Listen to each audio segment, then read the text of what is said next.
Welcome everyone to our June webinar on infrastructure. I am Linda Nelson, and today we're going to be talking about metrics that matter, and we're going to be focusing specifically on the organization's infrastructure. I'm Linda Nelson, the founder and president of I-Corps, and I manage the day-to-day operations of our education and credentialing programs. And I actually started very early today because I was sitting on a standards meeting that took place at 5 a.m. my time um, as we're doing the final editing to ISO 22316 on organizational resilience guidelines that should be published later this year. So stay tuned for our 2027 webinars, which will be focusing on some of those updates and changes. This year's learning series is about metrics that matter. And we want to be able to measure organizational resilience in order to drive both preparedness and innovation. And the focus of each of these webinars is on these different metrics.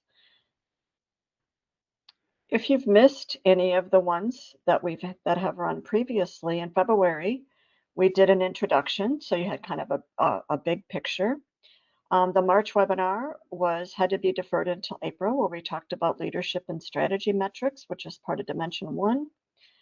The following week, we did culture and behavior metrics, which was Dimension 2.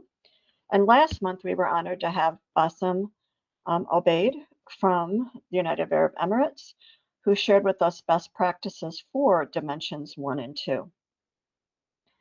Today, we're going to be talking, like I said, about infrastructure metrics, which are Dimension 3.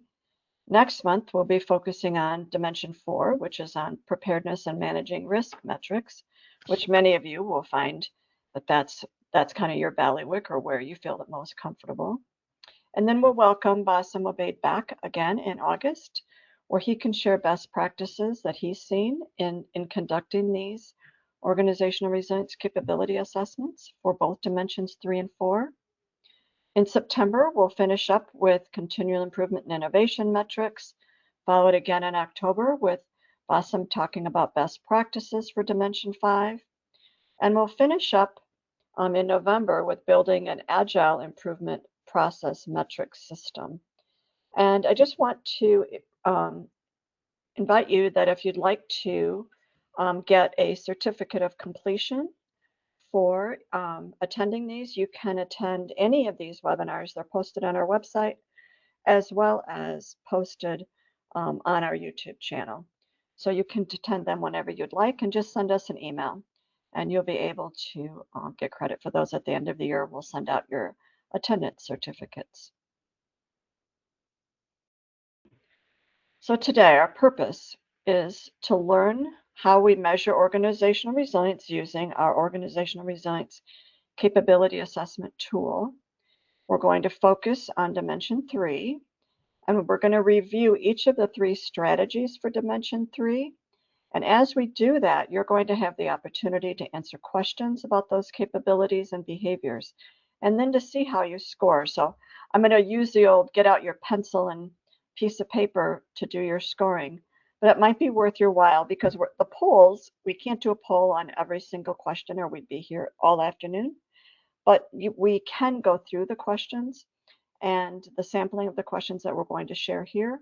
And you can do a quick score for yourself to see how you do. What we really want you to learn is to have a broader understanding of organizational resilience and what those capabilities and behaviors look like that provide both the data and the metrics for measuring what your current state of resilience is and helping you to plan for that future state, looking at what should your strategy be for the future, where should you be focusing your efforts. The metrics come from our core capability assessment, and it really helps you to get that baseline set so that you can look at strengths and weaknesses. Just conducting the assessment itself helps you to educate your target audience within your organization as to what sorts of things that should be focused on. We have 5 dimensions. Like I said, we've already covered Dimensions 1 and 2, and today we're going to be covering Dimension 3. Within that, each of the dimensions has 3 strategies, so we have a total of 15 strategies. And then each of the 15 strategies has 5 capabilities, which is where we get to the 75 capabilities. And then the math goes completely wonky because we have the 6 behavior categories, but we don't have the same number for each one of those. When we'll be looking at publishing an updated version in 2027 because we do publish a new version every 3 to 4 years to keep up with changes that we see as well. We are trying to get the math right just so it looks nice and clean. So as we go through the scoring, there's 3 capability levels. Many of you are familiar with maturity levels that have 5 or 7 or 9 even levels. We wanted to keep this very, very simple. And our original assessment tool did have 5 levels, and we found that we really needed people to be more definitive when they were doing their scoring. So you can see these are bigger chunks. The initial or ad hoc would be you're just getting started. You're doing these, your focus is on performance issues, and you're looking at how you might improve your resilience within those specific areas.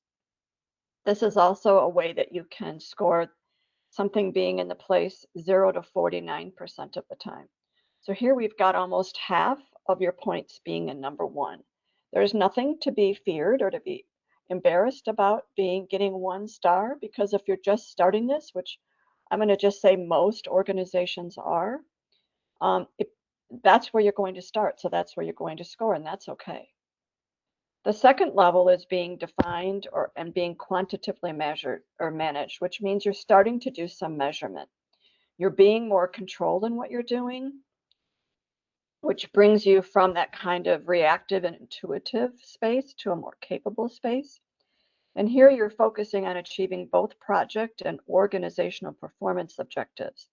And you're using data and metrics to do that measurement. And here, again, we've got 39 points there, or 50 to 89% of the time. What we're really trying to help you to do is to not over score yourselves. So to get to be optimized, you have to be doing these activities 90% or more of the time. And you have to be both stable and flexible as well as efficient. Because what you're trying to do is balance consistency and flexibility to drive innovation while relying on your data and metrics to do so. So as we start going through the questions, keep track of your scores. You don't have to write down the questions, just kind of give yourself an idea of which capability we're talking about and give yourself a 1, 2, or 3 next to those. We also score by behaviors. So when we talk about capabilities, I like to say they're the what, and it might be something like you see in a management system audit. These are the things you have to demonstrate. But when we look at the 273 behaviors, we're looking at the how, and really what does the what look like? And so when we're looking at behaviors of being adaptable and flexible, to what's your ability to change, evolve, and adapt in response to changing circumstances? And we have 45 different opportunities to score there. Being inclusive and collaborative. To what extent do you work together towards a common purpose or goal that results in that shared ownership and that joint vision? To what extent does your organization give you time to be aware and reflective? Do you have the ability to anticipate future conditions and also to learn from past experiences? When we're looking at being resourceful, creative, and innovative, how often do you find different ways to achieve objectives under these changing circumstances?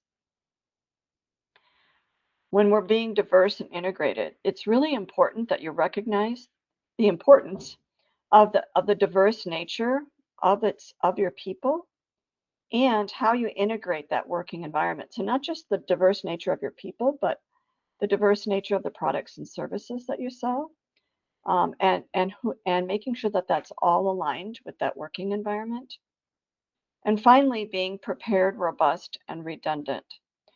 Making sure that you have plans of action in place in advance of them being needed, and making sure that the strategies that you have for those plans are both robust and redundant.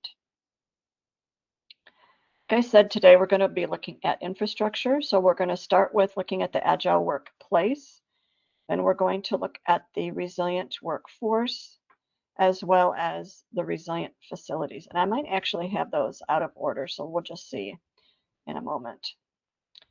When we look at dimension 3 and the organization's infrastructure, we know that with more resilient organizations, that resilience is increased when there's an ability to manage the physical structures required for the organization to function and prosper. And this includes how the organization manages both its people and its workplaces. So like I said, I think I did have these out of order. My apologies. So we're going to look first at the resilient workforce. And the outcome statements are statements saying that this is what you should be doing. This is what you should be demonstrating. So in this case, the organization implements systems to increase workforce capacity to handle stress, to increase employee engagement, and to help your people manage under continuous change. All of you know that engagement's key to having a happy workforce. It's key to ensuring that people stay with your organization as well as produce high quality work. But when people are feeling stressed, they're less engaged, and operating under continuous change is a key factor in creating stress. And so managing all of these three things becomes a really important aspect. It's not just about hiring the right people. It's about making sure that you're taking care of your people once you have those right people in place. So our first capability that we're going to look at, just remember that there's 5 for each of these strategies. We can't cover all 5 here, so we're giving you a sample. So capability 32 states that the organization implements employee wellness programs. So that's number 1, you have an employee wellness program. Number 2, that program encompasses both physical and mental health, that it includes coaching as well as mentoring programs. And these programs are available for people at all levels in your place of work or at your employer. So this is one thing that you're going to measure. So you can give yourself a 1, 2, or 3 with this. And then we have the behavior outcomes. In this case, capability 32 has all 6 behaviors that we're going to consider. The adaptable and flexible behavior outcome is that your work environment itself is flexible, humanistic, and inclusive. So you can score yourself there. That under inclusive and collaborative, that leadership ensures that employees are embraced and empowered to make meaningful contributions. We've all been in places where you have a great idea and you want to try something and you're just told, just do your job. Just get done. Stay in your lane. And that is not an inclusive and collaborative environment. When we're talking about being both diverse and integrated, that the organization seeks out cognitive diversity as well as other forms of diversity with its people in order to increase problem-solving capabilities and the management of change. It's really good and easy to get people to agree on things, kind of in that inclusive and collaborative environment. If everybody is very similar to each other, we're all going to think similarly, but we know we have to be thinking in diverse manners in order to just even consider different scenarios, for example, or to have different experiences to drive decision making. And to what extent does your organization's mentoring programs encourage reflection? So here you have to, in order to get a 3 here, you actually have to have a mentoring program, and that mentoring program needs to encourage reflection. So you have to give people time, if you're teaching them and helping them to move in a direction, to encourage them to have time to actually reflect on what does that mean. And then the behavior number 22 under resourceful, creative, and innovative states that mentoring program encourages the sharing of learning to enable being creative and innovative. So that mentoring program goes 2 different directions, goes both ways, so that both of you are able to share and you're able to do so with the mindset of increasing your creativity and innovation as well. And then the sixth behavior, being prepared, robust, and redundant, that leadership demonstrates appreciation for employees' non-work demands, its non-work responsibilities, and your interests. So this is that work-life balance piece. So go ahead and make sure that you've measured or scored yourself for all 7 of these measurements. The next capability is focusing on employee stress, and that the organization intentionally works to reduce employee stress, provides opportunities for learning and professional development, and creates that positive work environment. So each one of these capabilities has some complexity to them. So here we have 3 behaviors to support the how, or to support the what of that capability 34. So what does that look like? Well, here employees are embraced and empowered to make meaningful contributions. Under diverse and integrated, this is a really tricky one, and I would be really curious to see. In fact, please use the chat or the questions. Actually, the questions piece is probably the best. Is if you're actually doing this, what does it look like? So the organization identifies its people as more or less adaptive and more or less innovative, and considers these characteristics when creating teams in order to help them increase their ability to develop ideas and solve problems. I know we have, companies all over the world participate or have their managers or their leaders participate in team building activities where we learn how best to communicate with people who communicate differently than us, how best to be heard, what are our strengths and weaknesses with working as a team.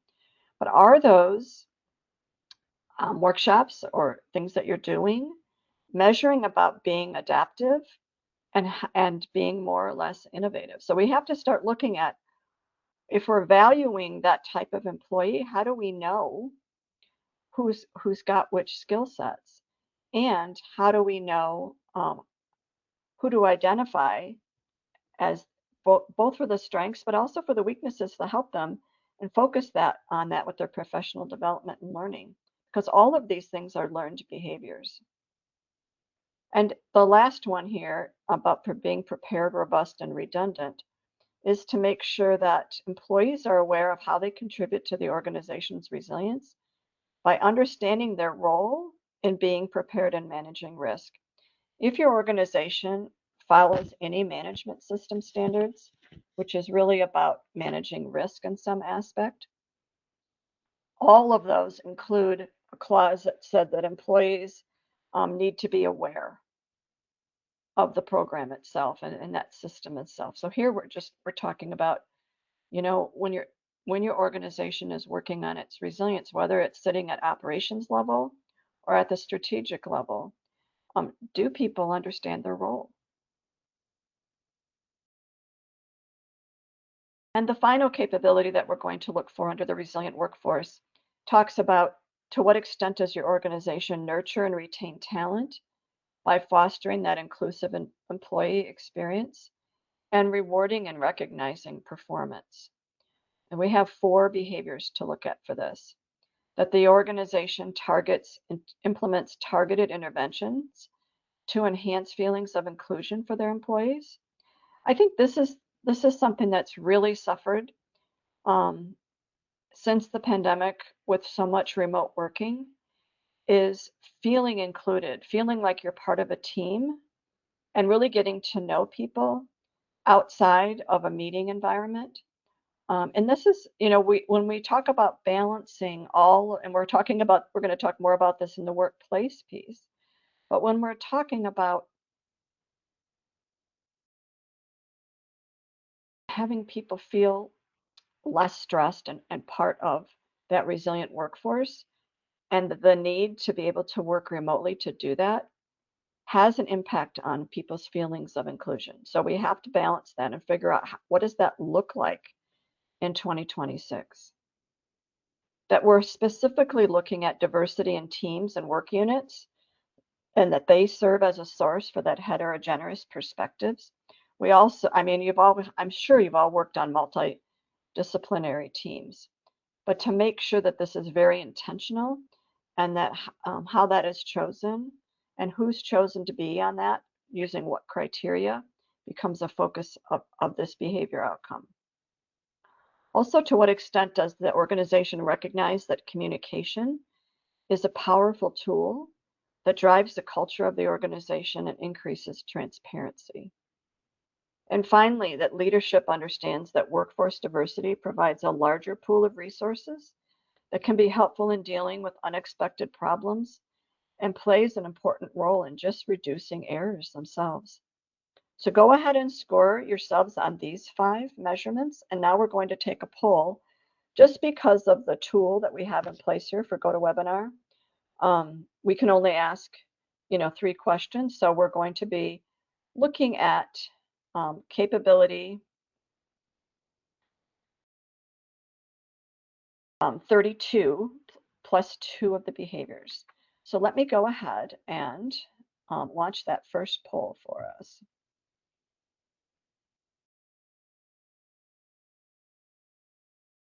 So we're looking at, to what extent does the organization implement employee wellness programs that encompass both physical and mental health, as well as um, coaching and mentoring programs. It also only gives us a certain number of letters that we can use. So we can get the whole sentence. And so I'm going to give you about 5 more seconds. So when we do the polls, you have to be pretty quick with those um, in order for us to get through the webinar. So I'm going to go ahead and close the poll and share the results. I have to say that this is really, really good to hear that almost half of you have this happening 90% or more of the time. Understanding that when I started in the workforce, nobody cared about wellness. And so this is an area that I think has greatly improved over the last 30 or 40 years and is something that we should value. Um, we all know that we need to get better at it because there's still 23% of you that aren't seeing it very often. But the fact that almost half of you see it consistently day to day is very encouraging. All right, next we're going to look at the workplace and looking specifically at its agility. And so the outcome statement is that the organization's workplaces are both flexible and productive.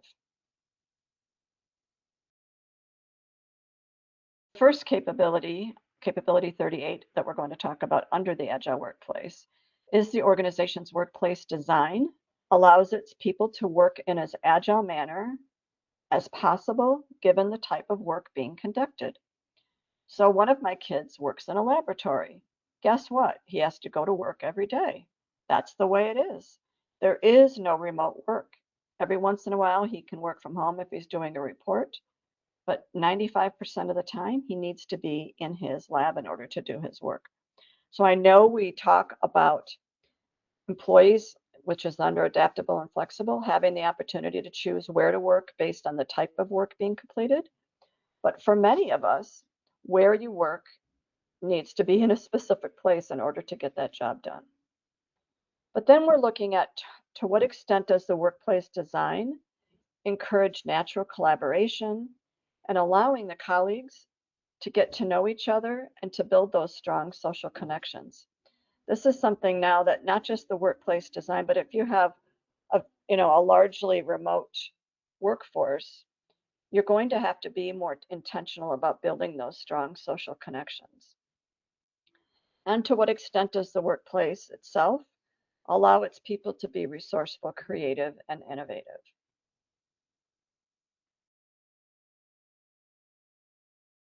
Under capability 39, we're looking at the physical design of the workplace and to what extent is it aligned with the type of work being conducted to ensure maximum productivity. One of my kids worked in a manufacturing plant early on in their career, and manufacturing plant is a whole different type of thing. But the fact is that the design of some of that manufacturing plant, or maybe the lack of design, it wasn't a very safe place to work. And therefore, it wasn't as productive as it should have been. So even looking at things like manufacturing plants, to what extent does the design of that plant ensure maximum productivity? So here, when we're talking about being more agile, we're talking about being, client centricity. So looking at prioritizing client centricity to drive those agile ways of working, that inclusive collaboration is encouraged, especially during remote meetings. It is very easy, even if your camera is required to be on, um, to be very quiet during a remote meeting and to have only a few voices heard. So when you're leading those meetings, you have to be very intentional to make sure that you're hearing from everybody in that meeting. And here, this behavior number 35 under diverse and integrated, this isn't as applicable. So every employee has choices on where to work and when. This is not going to be very applicable. One of my family members works for UPS, a night shift. You have to be there and you have to be on the floor. That's the way it is. And the when isn't very flexible because you have to be there during certain hours to make sure, otherwise they can't meet their productivity. And we all want our things shipped on time or early. We don't want them late. So here isn't as applicable depending on what type of work is being done. And then the organization uses goal-based planning and scheduling, leveraging technology and data to plan how and where to work. So here is where, instead of just saying every employee, just considering a normal business office type situation, that everybody has to come into work on Tuesdays and Thursdays, period. And you can actually see that if you live in a larger city, like I live near Chicago, the expressways or the highways are busy on certain days of the week. Mondays and Fridays, there's like no traffic. But Tuesday, Wednesday, and Thursdays, it's kind of like back to the old days where there's, you have the normal traffic buildup. So just looking at, be there with a purpose and what it is, why do you have to be there? In fact, one of my friends was saying that they just got merged with another company. It's an IT company out of Bulgaria. And he now has to go downtown Chicago to work. He's been 100% remote for 10 years. One day a week, which seems reasonable. However, he's meeting with people in Bulgaria, so he has to be downtown at like 4 a.m., which he doesn't mind doing those meetings if he was doing them from home. But to have to go downtown Chicago to meet with people from Bulgaria virtually doesn't make sense. It's just to tick a box. And so just being intentional about who needs to work and where. And then the final capability that we're going to talk about under the Agile Workplace is, and this is really the driver for all of this, that the organization has a clear understanding of how work occurs. But what are those links between the work itself, the place where it needs to be done, and the workers who do the work, and that those links are all clearly understood. And so making sure that there exists a balance between office and remote work, again, as applicable, that leadership is aware of the needs of its employees and asks them how and where they best work. It was interesting, I was talking to an associate yesterday, and I was asking how her summer was going. And she said, well, my son's no longer in daycare, so now that he's 5, my husband and I are really having to figure out who's going to be home to manage our 5-year-old, because we don't have in this gap until we have full-time kindergarten back in the fall again. So these needs of your employees might change depending on the time of year it is. And you might be able to do a lot more during, quote, a school year when your employees' kids might be in school or not, depending on the weather or whatever else reasons that they're home. Another how behavior outcome is that resources exist to ensure you have focus time, that there's limits set on meetings, and breaks to drive well-being. I can't tell you how many people I talk to that have meetings that just go minute to minute to minute. There's not even breaks. Like instead of scheduling, 60-minute meetings, scheduling 45-minute meetings to allow people at least time to get up and use the washroom, to get a drink of water, get a cup of coffee, whatever, just to walk away from their screens for a little bit. It's really, really hard to focus and pay attention when you're in meetings all day long. I've also heard, I've had meetings canceled where, where somebody just scheduled over a meeting that was on someone's calendar. Again, this stuff happens, but if it's happening all the time, um, it's not going to drive well-being. And then I think all of you, especially those of you that are in the managing risk place at work, have ensured that your organization has plans in place to address remote working during an incident. This is interesting. This is for business continuity specifically, something that's changed so much, where we had to have an alternate place to work, and the pandemic really helped um, quickly put into place the ability to work remotely, if it wasn't already in place. And it actually, in the long run, has been saving companies a lot of money. So let's go ahead and take our second poll. We're going to look at capability 40. You know what I didn't do? I forgot to do the other two polls. So let me just pause here for a minute. We're going to actually do 5 of them because I only did one of the 3. So I'm sorry. So here we're looking at, to what extent is the work environment flexible, humanistic, and inclusive? You know, do you really enjoy your work environment? It's what it gets down to. I'm going to give you about 5 more seconds.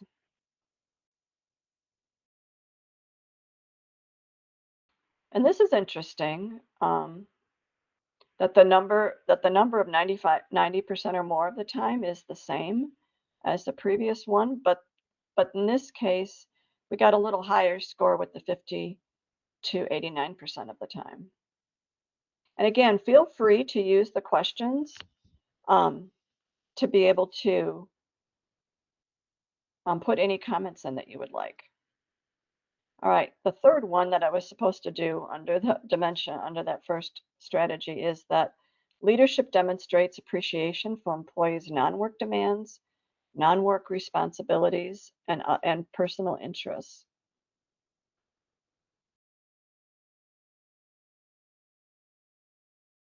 This is something that I think sometimes smaller organizations are able to be more appreciative because it's more personal and less bureaucratic, for example. And I think we're seeing that here.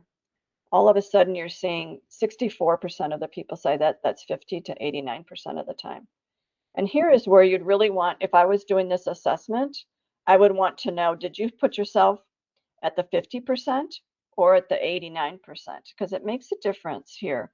So when you're doing this capability assessment, you're going to be looking at the broad buckets, but you're also going to be looking at what the individual percentages of what they scored and what the comments were about that to help you drive that improvement and how you can increase that to get more people under the 90% or more of the time. All right, now we're going to get to the capabilities we were just talking about. So now we're talking about the workplace, and to what extent does the organization have a clear understanding of how work occurs and that link between workplace and the workers? How clearly is that understood?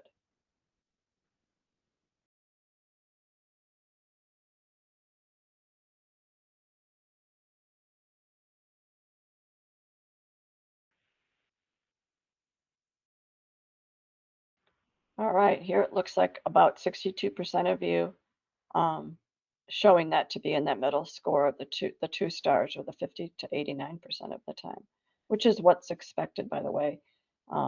That is what I consider normal. And then leadership is aware of the needs of its employees and asks them how and where they best work. Do you actually get that conversation? I was talking about a family member whose company just merged and they're finding out like where they're supposed to work. And these companies are in two different states, and people have moved and things. So understanding, like, people might have to quit their jobs because now they're going to be required to work somewhere differently. And this happens a lot during mergers. Um, so it's really interesting to look at that. So this is, again, most of you scored that in the number 2, the 50 to 80% of the time.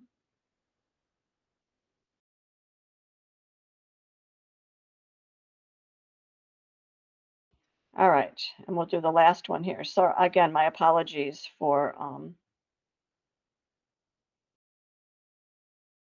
forgetting to do the other two.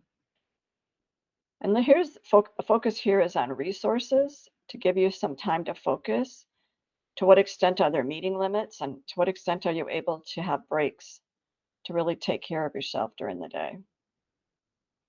My sister used to work for a law firm, and they were expected to like account for every minute of their day. And then she went to work for another company that was kind of monitoring fees that law firms were charging in the insurance business. And she was required to take a break every hour. And she was like, this is really, really hard. In fact, there's even alarms that go off if you don't get out of your chair, that she found it really different work environment.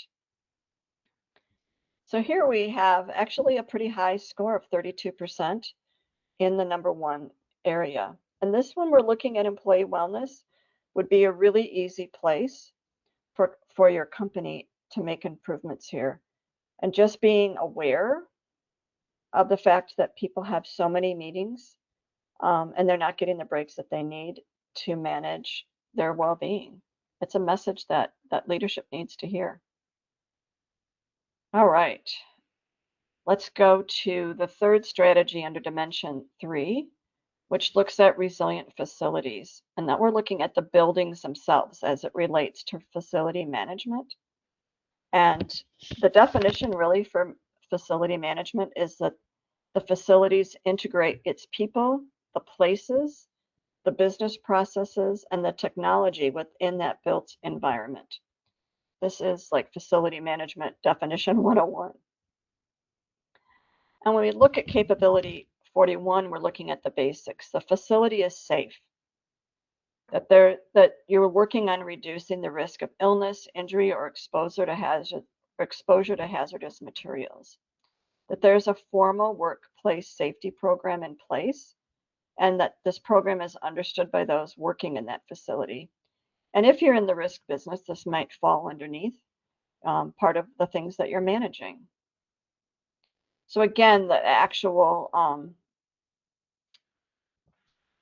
behavior outcome, there's that balance between office and remote work as applicable, that employees are aware and knowledgeable of your facility's workplace safety program, and that a formal workplace safety program is in place and understood by those working in the facility itself.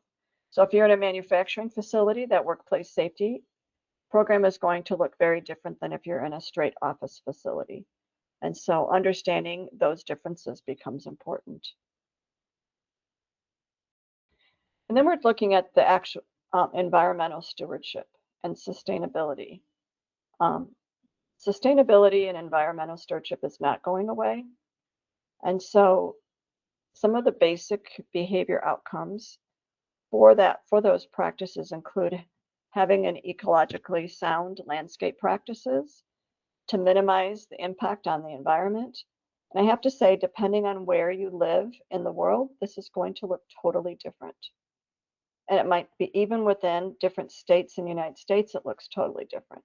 It looks totally different if you're in a rural or small town community than if you're in a city.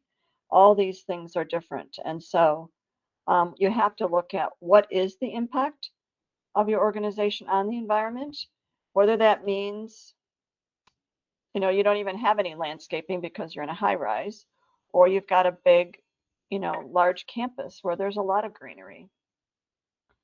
That the facility integrates the development of buildings and grounds with the natural environment by promoting indoor environmental quality as well.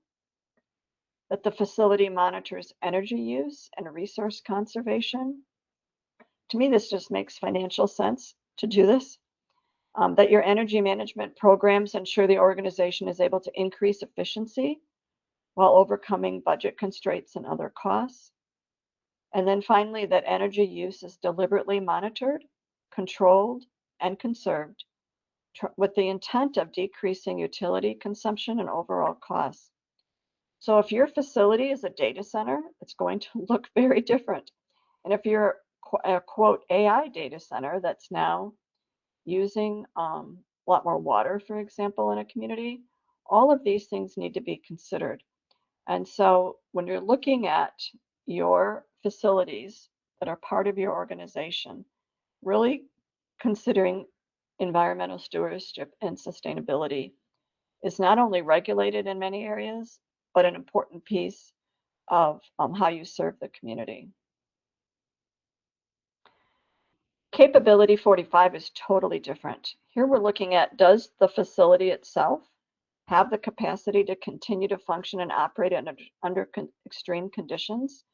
So here we're looking at, and we list a couple there, but I want to, thinking locally here in the United States, or anywhere that you might have, typhoons or hurricanes, there's going to be different building codes for how buildings are built when you have those types of winds than you might have if you're in northern Canada or Alaska, where you have a data center that runs with not needing any coolant or any cooling capacity because you're in a frozen tundra type of place. And so just looking at how you should function under extreme conditions and during, under natural disasters. I was, when I was a consultant, I was asked to go and do some facility risk assessments for a bank that was going to be purchased. And my answer was, after conducting 3 of these facility risk assessments, are all of your, and in fact it was data centers at the time, are all of your data centers below sea level, next to a nuclear plant, and at most risk for flooding? And they're just like, what? Like, these, I've done 3 out of the 15, and so far these are the biggest risks we're having. And so just looking at where we build our facilities is important as well. So with the changes since the pandemic of building use, and I really think for business continuity and alternate locations and all of this, this is something that needs to be addressed, that the facility that you have has the capability and the capacity to be used for multiple uses and in multiple ways over its life. We have a lot of empty buildings sitting in downtowns in the big cities around the world, and looking at how can we make those, if you own your building, how you can use it in different ways over its life. And just even looking at, I know that in many countries you've got people living where they work, meaning that you might work in a high rise and you actually live in that high rise. That isn't necessarily the case in many of the cities in North America, but it could be a way to manage the facilities that you own. And then going back to under these extreme conditions, looking at your indoor environmental quality, there's a lot more codes now that you have to meet about maximizing daylighting. Nobody's working in the basement with no lights anymore. That you've got appropriate ventilation and moisture control, and that you've got acoustic performances, as well as that you control the temperatures. This becomes really important if you're having more of an open environment for your workplace design, is just not people being able to focus because it's too noisy. So looking at those acoustics become very important. And then the facilities are managed by many, many systems. And so making sure that the systems are available when they are needed and under all conditions becomes a very big deal, especially when you're looking at all the IT systems that are running the facility itself. And they're all dependent on each other to work, and making sure that they're done in a non-siloed way in an integrated fashion becomes really important. Let's do our last 3 polls under resilient facilities.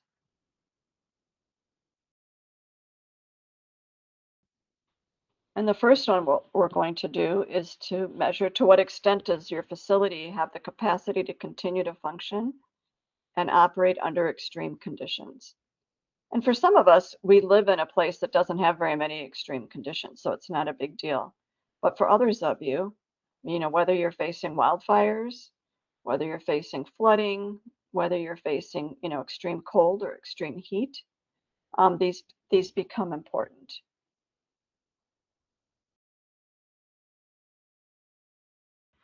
All right, it looks like a good percentage of you did the 50 to 89% of the time, but a nice number had that 90% or more of the time.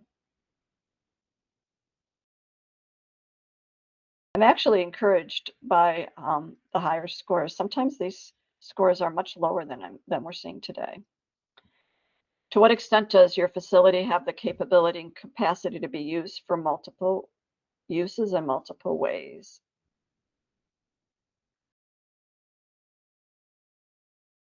And where you're located in the world is going to impact this, I really believe. And I think if we ask this question in 5 or 10 years, we might get some different answers as well, as cities and companies begin looking at how best to use theirs. In this case, we have about equal numbers for 1 star and 3 stars. This is a little bit different response than what we've seen. And then the last one for today. To what extent is your facility properly managed to ensure that its systems are available when they're needed and under all conditions?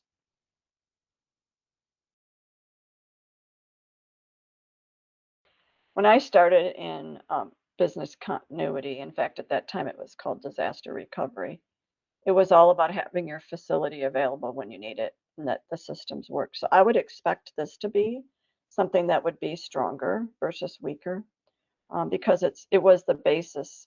In fact, business continuity was often housed in the facility management space for many, many years.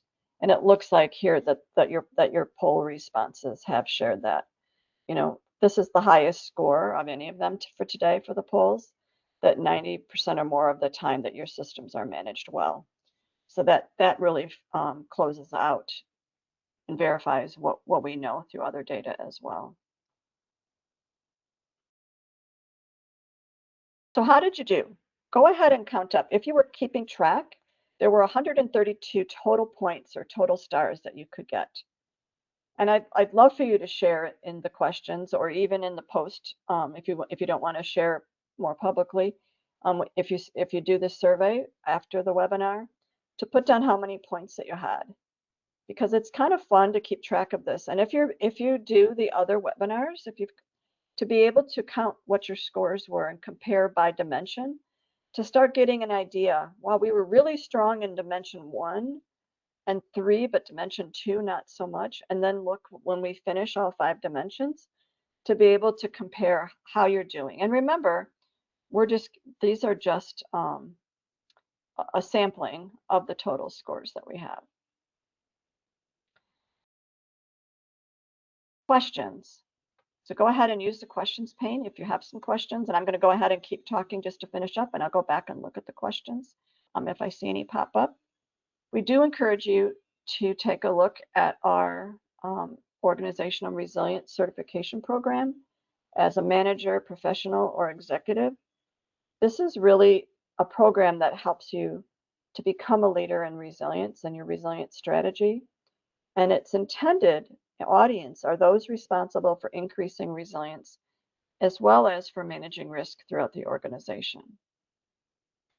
Next month, we're going to be talking about preparedness and managing risk, and we welcome you to join us if you haven't signed up yet.